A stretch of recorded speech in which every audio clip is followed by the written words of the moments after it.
Thanks, Mark. Now, if you're a regular viewer, you'll know that the Politics Show's been looking for new ideas that would improve life here in the north. And the suggestion which received the most votes came from Andy McGregor, an optician from Ashington. If you remember, he wanted to revolutionise the way our town halls work by choosing people at random to serve as councillors, a sort of jury service with knobs on. But do his arguments stand up to scrutiny? Well, we offered Andy the chance to find out by making his own film. It's a nice sunny morning here in Tyneside. It doesn't look as if much is going on. But here behind the railings, important things are happening for local democracy. It's the 4th of May and today's polling day. So have you had anybody to vote yet? This is the chance when local people get to choose who runs their town hall and how millions of pounds are spent.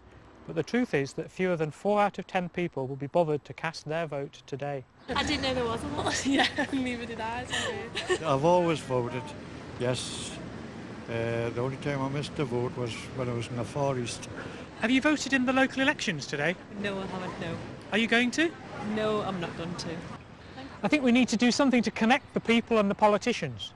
We might be able to borrow an idea from the legal system and introduce some kind of jury service for the councils. This is how it would work. Jury councillors would be chosen at random from the electoral roll. They'd make up a third of the council. Each would serve 2 to 3 years in office. They'd be paid their normal salary and their employer would be compensated by the state. But would the idea of compelling members of the public to serve on their local council really work? Well, I think it would. After all, if you can be trusted to make decisions as a juror about imprisoning somebody, you should be able to be trusted to decide about council tax or social services. But what will the legal profession think? I think that there are some people out there who could make a valuable contribution to the democratic process, and it would be good to see it opened up and allow people to see what really goes on in local government. I think that would be absolutely marvellous. I have concerns that if you press gang people into anything, then I think they're not going to be too keen about getting involved in any democratic process. Hi, Carol. Hello, Andy. Have a seat.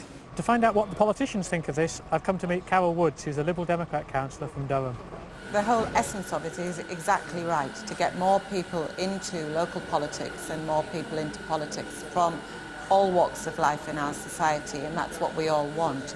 I think it just needs honing down a little bit, and I think probably one of the issues that needs looking at is actually whether we would make this compulsory, and then if you did, whether you'd find that hard to actually work.